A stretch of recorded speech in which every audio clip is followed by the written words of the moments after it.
Hi అండి. ఈరోజు మనం reimbursement payment for application for payment అనే application internationally qualified nurses competency assessment ప్రోగ్రాంలో అప్లికేషన్ని ఎలాగ ఫిల్ చేయాలి అనే అంశం గురించి మాట్లాడుకుందాము.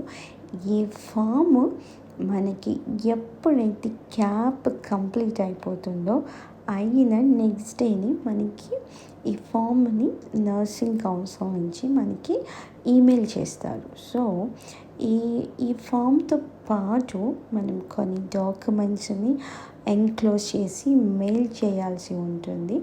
అవేంటి అనంటే వర్క్ వీసా, మీరు మీ క్యాప్ కి మనీ ఫీ పే చేసిన ఇన్వాయిస్ ఉంటుంది కదా, ఆ ఇన్వాయిస్ తర్వాత వచ్చేసి మీరు క్యాప్ కంప్లీట్ అయిన కంప్లీషన్ కోర్స్ సర్టిఫికెట్, తర్వాత APC certificate, work visa along with bank proof, accounts proof అనమాట.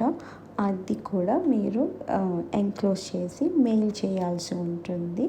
నర్సింగ్ కాంట్రాక్ట్స్ అట్ tas.health.nz అనే దానికి మెయిల్ చేయాల్సి ఉంటుంది. సో ఈ ఫామ్ ఎలా ఫిల్ చేయాలో అనేది చూద్దాం ఇప్పుడు మనం.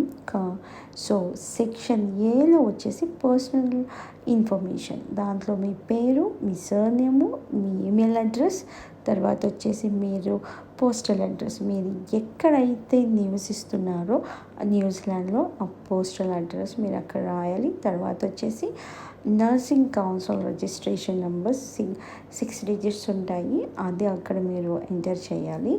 తర్వాత 5th కాలం వచ్చేసి I hold a legal right to work in New Zealand such as valid New Zealand work visa are equivalent and I have provide verification of this అనే చోట ఎస్ అని క్లిక్ చేయండి. మనకి వితౌట్ వర్క్ వీసా మనం న్యూజిలాండ్లో వర్క్ చేయలేము, that practice కూడా చేయలేమన్నమాట. So మనకి work visa, aggregated employment visa వచ్చిన తర్వాతనే మనం వర్క్లోకి ఎంటర్ అవుతాం కాబట్టి ఎస్ అని క్లిక్ చేయండి. Country of initial nursing qualification అన్న చోట మీరు ఇండియా అని క్లిక్ చేయండి. Country of most recent nursing registration అనే చోట న్యూజిలాండ్ అని క్లిక్ చేయండి. Start date of your New Zealand cap programming, అక్కడ వచ్చేసి మీరు ఎప్పుడైతే స్టార్ట్ చేశారో ఆ స్టార్ట్ అయిన క్యాప్ ప్రోగ్రాము, ఆ స్టార్ట్ అయిన డేట్ మీరు అక్కడ ఎంటర్ చేయాలి. తర్వాత క్యాప్ ప్రొవైడర్స్ ఉన్నారు, ఆ క్యాప్ ప్రొవైడర్స్లో ఇక్కడ కొన్ని కాలేజెస్ విజిబుల్ అయి ఉన్నాయి. మీరు ఏ కాలేజ్లో అయితే చదివారో ఆ కాలేజ్ దగ్గర కాలం దగ్గర మీరు టిక్ చేస్తే సరిపోతుంది. అది అయిన తర్వాత ఎస్ అని, ఇవన్నీ నేను కరెక్ట్గానే చెప్తున్నానని చెప్పేసి ఎస్ అని క్లిక్ చేయండి. అయిన తర్వాత I commenced a CAP program in New Zealand since 1 August 2022 and I have provided verification of this అన్న చోట ఎస్ అని క్లిక్ చేయండి. The total financial cost that I paid for the CAP program was the following and I have provided verification of this అన్న చోట మీరు ఎంత అయితే pay చేశారో కాలేజ్ ఫీజు క్యాప్ ప్రోగ్రామ్కి, 10,000 అయితే 10,000 న్యూజిలాండ్ డాలర్స్, 12,000 అయితే 12,000 న్యూజిలాండ్ డాలర్స్, మీరు అక్కడ 9,000 అయితే 9,000 న్యూజిలాండ్ డాలర్స్ మీరు అక్కడ ఎంటర్ చేస్తారు. చేసిన తర్వాత I have subsequently obtained an APC from NCNZ and I have provided verification of this అనే చోట ఎస్ అని క్లిక్ చేయండి. I have received a formal offer of set regular hours employment as a nurse in a direct patient-facing role from a New Zealand employer and I have provided verification of this అన్న చోట మీరు yes అని click చేయండి. Verified on my formal offer of employment. My regular FTE hours per week will be the following, and I accept that the amount that I will receive will be based on this అన్న చోట 40 hours అని మీరు click చేయండి. తర్వాత వచ్చేసి 1.0 అని మీరు అక్కడ ఎంటర్ చేయాలి. 1.0 అంటే మనకి పర్ వీక్ వచ్చేసి 40 hours fixed time employment. So 40 hours అని మీరు క్లిక్ చేయండి.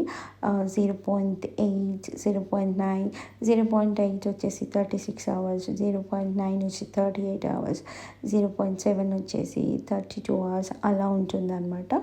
సో మనకి ఇక్కడ 1.0 40 hours కంటిన్యూస్గా 40 hours వర్క్ చేస్తాం కాబట్టి ఫిక్స్డ్ టైం కాబట్టి మీరు అక్కడ 1.0 అని FTE దగ్గర మీరు 1.0 అని టైప్ చేసి తర్వాత కింద వచ్చేసి 40 hours per week అని మీరు అక్కడ క్లిక్ చేయండి. తర్వాత వచ్చేసి సెక్షన్ సిలో పేమెంట్ ఇన్ఫర్మేషన్. ఇప్పుడు మీకు బిఎన్జీ అయితే బిఎన్జీ అకౌంట్ నెంబర్, ఏఎన్జీ అయితే ఏఎన్జీ అకౌంట్ నెంబర్, బిఎన్జీ అకౌంట్ నెంబర్ అయితే 02 అని మీకు స్టార్ట్ అవుతుంది. Bank account number, me branch number 1 2 3 4 5 for example చెప్తున్నాను. అకౌంట్ నెంబర్ వచ్చి 5 6 7 8 9 అలా సఫిక్స్ నెంబర్స్ వచ్చి ఒక్కొక్కసారి 3 ఉంటాయి, ఒక్కొక్కసారి 3 zeros ఉంటాయి, ఒక్కొక్కసారి 4 zeros ఉంటాయి, ఒక్కొక్కసారి 2 zeros ఉంటాయి. సో మీ అకౌంట్ నెంబర్ని బట్టి మీకు లాస్ట్లో సఫిక్స్ నెంబర్స్ ఎన్ని ఉంటే అన్ని మీరు అక్కడ ఎంటర్ చేయాలన్నమాట. సో లాస్ట్లో వచ్చేసి డిక్లరేషన్ అనమాట. సెక్షన్ డిలో మీకు ఇక్కడ అంత క్లియర్గా రాసి ఉంది. జస్ట్ మీరు దాంట్లో వెళ్ళి చదువుకోండి. చదివిన తర్వాత మీకు అప్లికెంట్ ప్రింట్ నేమ్ ఉంది కదా, ఇక్కడ మీ పేరు, సిగ్నేచర్, డేట్, మీ ఎప్పుడైతే మీరు ఈ అప్లికేషన్ ఫామ్ని ఫిల్ చేస్తారో ఆ రోజు డేట్ వేసేయండి. సో చెక్ లిస్ట్ అన్నీ ఇచ్చారు. సో మీరు దీంట్లో చూసుకోవచ్చు అనమాట. ఈజీగా మీకు తెలుస్తుంది. వెరిఫైడ్ కాంట్రాక్ట్ FTE మనకి మ్యాక్సిమం క్యాప్ రియంబర్స్మెంట్ ఎంత వస్తుందో 40 hours చేస్తే కనుక $10,000 న్యూజిలాండ్ డాలర్స్ మనకి ఖచ్చితంగా వస్తాయండి. అదే 0.9, 0.8 అంటే 8,000, 9,000 అలా వస్తాయన్నమాట రియంబర్స్మెంట్. అది మీరు చూసుకోండి. తర్వాత వచ్చేసి ఇంతేనండి. ఈ అప్లికేషన్ ఫామ్ని ఇలాగా ఫిల్ చేయాలి. ఫిల్ చేసిన తర్వాత దీంతోపాటు కొన్ని డాక్యుమెంట్స్ సబ్మిట్ చేయాలి, ఎన్క్లోజ్ చేసి మెయిల్ పంపించాలి. ఇది మనకి జాబ్ వచ్చిన తర్వాత వితిన్ 1 yearలో మనం దీన్ని అప్లై చేయాల్సి ఉంటుంది. బట్ మీకు ఈ అప్లికేషన్ ఫామ్ ఫిల్ చేసి మీరు మెయిల్ చేసిన తర్వాత అన్ని డాక్యుమెంట్స్ కరెక్ట్గా స్కాన్ చేసి పంపించాలి. లేదు అంటే కనుక ఈ డాక్యుమెంట్ లేదు, ఆ డాక్యుమెంట్ లేదని మళ్ళీ మెయిల్స్ వస్తూ ఉంటాయి. సో అన్నీ క్లియర్గా కరెక్ట్గా మీరు స్కాన్ చేసి పంపిస్తే మీకు తొందరగా అయిపోతుంది. కన్ఫర్మేషన్ మెయిల్ వస్తుంది. మనం 12 weeks వరకు ఆగాలి. ఆగిన తర్వాతనే మనకి పేమెంట్ అనేది మనకి ట్రాన్స్ఫర్ అవుతుంది అన్నమాట. సో ఐ థింక్ ఈ వీడియో మీకు యూజ్ అయింది అనుకుంటున్నాను. ఈ మరిన్ని వీడియోలు చేస్తూ ఉంటాను. ఇప్పటి వరకు stay tune with me. Bye.